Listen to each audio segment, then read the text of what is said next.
Halnya penyakit nih yang banyak masalah psikologisnya itu adalah di penyakit kronis, teman-teman. Karena penyakit kronis ini adalah penyakit jangka panjang, jadi penyakit yang lama. Bahkan penyakit ini tidak bisa disembuhkan. Berbeda dengan penyakit akut itu adalah penyakit yang masih bisa disembuhkan, gejalanya tiba-tiba, walaupun penyakit akut itu bisa berubah menjadi penyakit kronis. Jadi penyakit kronis ini banyak sekali masalah psikologis yang akan dialami si pasien dan ini akan menyebabkan nanti ketidaktercapaian program yang kita jalankan. Misalnya penyakit kronis ini menimbulkan beban ekonomi untuk penanganan penyakit kronis dan itu akan mempengaruhi derajat kesehatan masyarakat di Indonesia.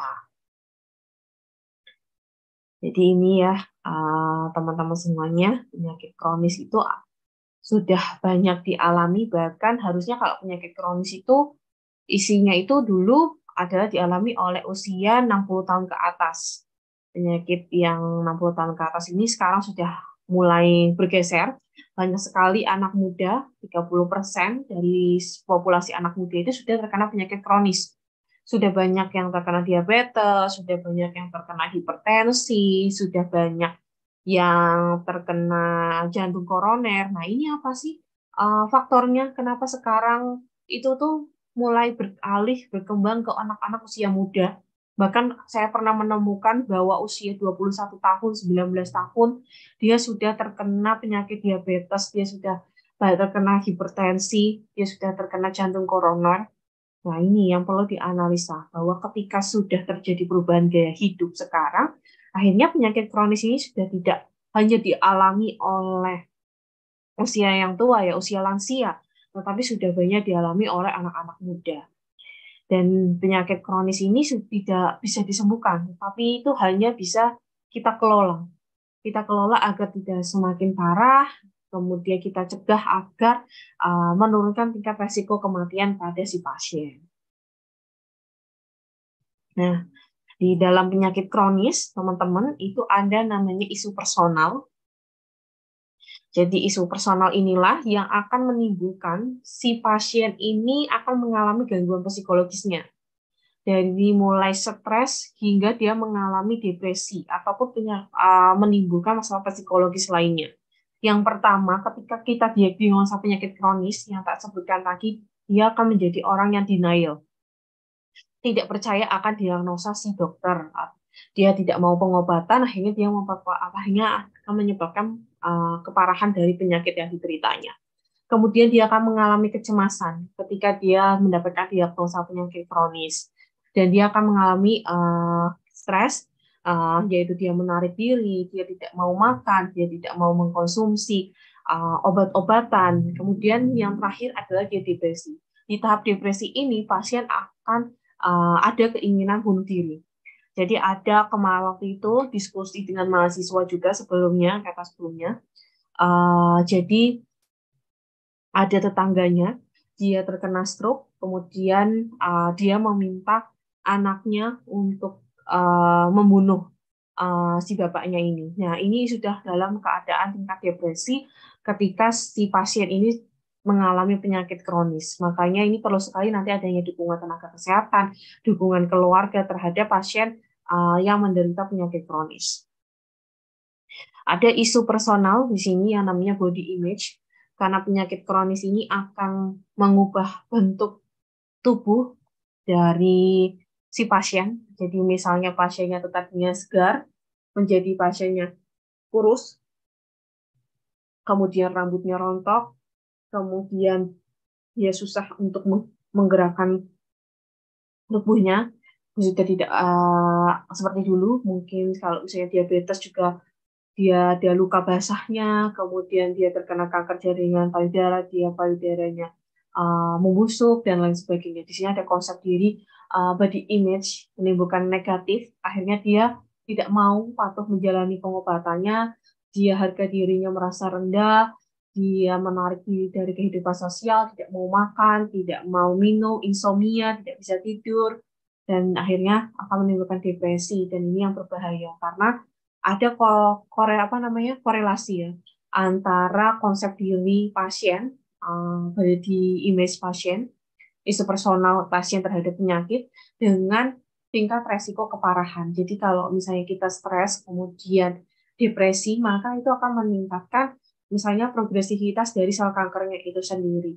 Mungkin dia akan menimbulkan karena dia tidak patuh minum obat hipertensi, akhirnya tekanan darahnya itu semakin tinggi, akan lebih banyak menimbulkan tingkat stroke, kemudian resiko kematiannya pun akan semakin tinggi. Nah, itu adalah hubungan antara kasus psikologis, masalah psikologis dengan isu personal pasien penyakit kronis. Dan di dalam penyakit pasien penyakit kronis itu tidak hanya body image-nya saja ya teman-teman, secara tubuhnya yang berubah, tetapi di sini ada achievement, pencapaiannya, jadi dia merasa sia-sia terhadap pencapaian yang telah diraih, kemudian fungsi sosial, dia merasa malu terhadap dirinya, dia menarik diri, tidak mau berkomunikasi dan bersosialisasi. Bahkan juga ketika dia terkena penyakit kronis ini, dia akan terlalu sibuk dengan pengobatannya. Akhirnya dia merasa dijauhkan dengan kehidupan sosialnya, dia tidak pernah bertemu dengan kehidupan sosialnya, atau tidak ada dukungan dari kehidupan sosialnya. Ini akan menimbulkan tingkat stres, depresi, dan kecemasan yang meningkat pada si pasien penyakit kronis. Dan dia merasa kehilangan identitas dirinya, karena dia tidak bisa produktif, dia tidak bisa bekerja, dia tidak bisa menjalankan kehidupannya seperti sebelum terkena penyakit kronis. Oleh karena itu, ketika kita berhadapan dengan pasien penyakit kronis, di sini ini pemulihannya itu tidak hanya secara fisik dan sosial ya, tetapi juga psikologis.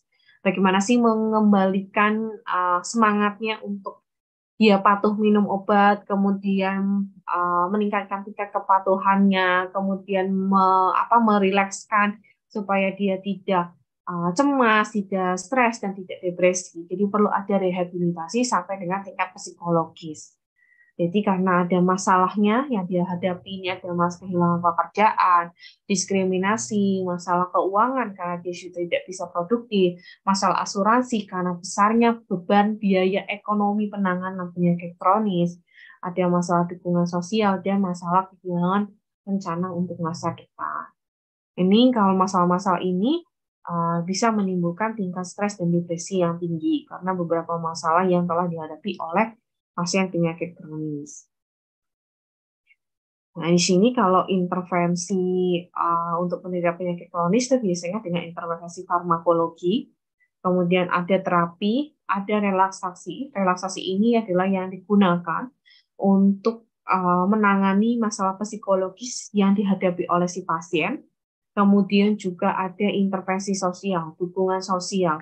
Dukungan sosial ini secara tidak langsung juga akan meningkatkan kepatuhan dari si pasien terhadap pengobatannya dan juga akan menurunkan masalah kecemasan, stres, dan depresi yang dialami oleh penderita penyakit kronis. Nah, itu terkait pertemuan yang ke-6, yaitu adalah tentang pengelolaan penyakit kronis. Nah, dari sini, teman-teman sekalian, adakah yang ingin ditanyakan ataupun ada yang ingin didiskusikan? Ada Bu, ini untuk mendiagnosis penyakit kronis, pemeriksaan apa saja yang harus dilakukan? Terus berapa lama penyakit hingga dikatakan penyakit kronis? Oke. Ya, terima kasih Mbak Mustawa. Terkait penyakit kronis ini, pastinya akan berbeda-beda ya diagnosanya, tetapi pasti akan menimbulkan gejala. Nah, mungkin kayak misalnya tadi ya gejala kanker, kanker payudara, kita bisa lihat dari penurunan berat badan yang secara tiba-tiba. Jadi kalau kanker itu biasanya terjadi penurunan berat badannya tiba-tiba. Kemudian ada benjolan, kemudian mungkin bisa disertai dengan mimisan. Nah, itu bisa setelah memeriksakan diri ke dokter, apakah kita mengalami gangguan kesehatan yang kita curigai. Ataupun misalnya seperti diabetes. Diabetes kalau kita sering cek gula darah yang rutin, ada kan alat tes gula darah. Nah, kita cek, oh ternyata gula darah kita kok tinggi sekali, gitu ya. Apakah kita sudah masuk ke fase diabetes? Nah, itu perlu kita pergi ke pelayanan kesehatan.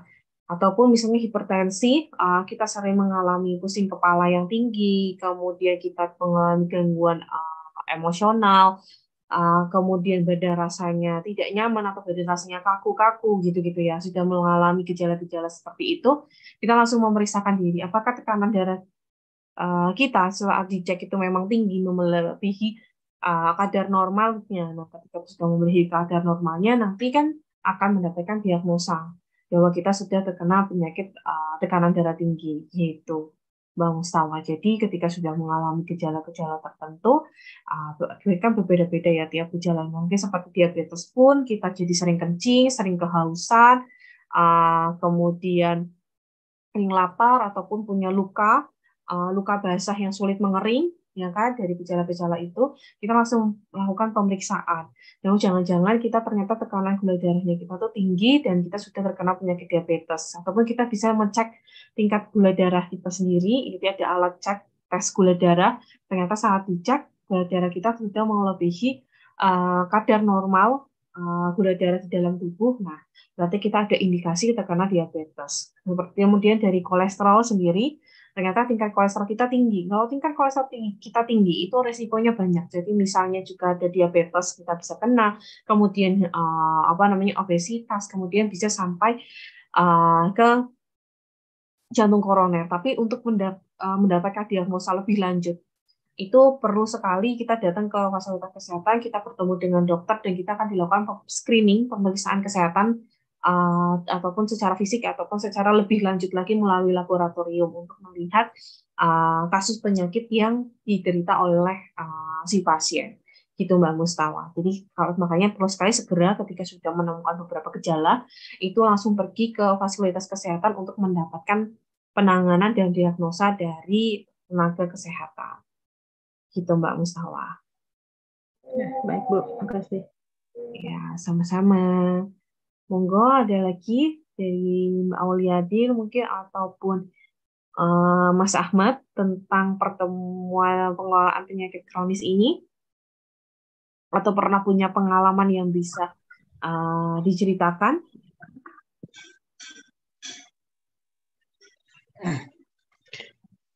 Monggo Mas Ahmad, ini udah opening. Baik, mungkin sedikit bertanya. Ini yang terkait masalah kayak penyakit-penyakit tadi, diabetes, kemudian penyakit-penyakit yang ini. Biasanya kan dalam penanganannya kadang si pasien atau si penderita itu kadang sulit sekali untuk melakukan untuk tes lah begitu, atau ke pelayanan kesehatan, rumah sakit dan lain sebagainya. Kadang kira-kira bagaimana ya untuk mengatasinya? Apalagi kalau yang kena itu biasanya adalah misalnya masih remaja, kadang mereka sulit sekali untuk ke pelayanan kesehatan. Oke. Gimana cara mengatasinya? Baik, terima kasih. Oke, terima kasih Mas Ahmad. Jadi cara mengatasinya itu kita perlu mengedukasi ya Mas Ahmad. Apalagi sekarang Mas Ahmad ini juga calon sarjana kesehatan, jadi perlu banyak memberikan edukasi ke remaja-remaja, ataupun mungkin banyak kalau kita sendiri itu sebenarnya banyak kan yang malas untuk datang ke pelayanan kesehatan itu tadi karena ada faktor ketakutan, ada kecemasan terhadap penyakit yang dideritanya. Akhirnya dia mengalami ketakutan untuk melakukan pengobatan. Makanya kita perlu banyak memberikan edukasi tentang pentingnya pengobatan segera mungkin, apalagi terkait penyakit kronis ya. Kalau misalnya terlalu lama, maka itu akan semakin berisiko terhadap keparahan tingkat penyakitnya. Jadi sering diberikan edukasi, berikan informasi apa sih bahayanya kalau kita tidak segera pergi datang ke pelayanan kesehatan, kemudian diberikan dukungan secara moral, secara sosial, bahwa kita akan selalu ada mungkin untuk pasiennya. Kita akan selalu menemani gitu ya pasiennya untuk berobat, tidak ada diskriminasi, kita tidak memberikan stigma. Ya, kita terbuka terhadap si pasien gitu ya, memberikan keramahan, dan dari sisi tenaga kesehatannya pun juga tidak boleh menjudge, kemudian harus bersikap ramah dan menjaga privasi si pasien itu, karena beberapa pasien itu mungkin malu juga terhadap penyakit kronis yang dideritanya. Makanya kita perlu banyak memberikan edukasi baik dari sisi kita nih sebagai calon tenaga kesehatan nantinya, dan juga dari sisi ketika teman-teman ini sudah menjadi tenaga kesehatan, maka teman-teman semua ketika memberikan konseling terhadap pasien yang mengkomunikasikan pengobatannya itu juga harus bersikapnya itu harus terbuka, kemudian juga harus menjaga privasi pasien dan juga memberikan edukasi-edukasi penting tentang pentingnya keteraturan pengobatan, tentang pentingnya kepatuhan pengobatan. Karena kalau pasien ini tidak diberikan edukasi, juga tidak diberikan dukungan, ya tidak seperti rasanya dia itu tidak diterima jika dia terkena penyakit kronis, menjadi beban. Biasanya itu yang mereka pikirkan dia takut menjadi beban bagi orang lain ketika dia didiagnosa penyakit kronis. Ataupun dia menjadi kehilangan pekerjaan, kehilangan finansial, kehilangan teman-temannya. Nah ini makanya dukungan dari keluarga terdekat itu juga penting sekali. Jadi tidak hanya memberikan edukasi manfaatnya, tetapi bagaimana sih kita memberikan dukungan dan support bahwa kita akan selalu ada untuk si pasien, bahwa kita akan ikut menjaga pasien gitu. Akan intinya tuh mensupport bahwa kita akan selalu ada di belakang pasien gitu ya, akan mendampingi pasien dalam menjalankan pengobatan untuk si pasien itu gitu Mas Ahmad Rohati. Jadi sering diberikan edukasi dan juga jangan lupa selalu memberikan support dan dukungan bahwa kita akan selalu ada untuk pasien gitu Pak Ahmad sebagai keluarga. Ibu, terima kasih. Ya, sama-sama Mas Ahmad.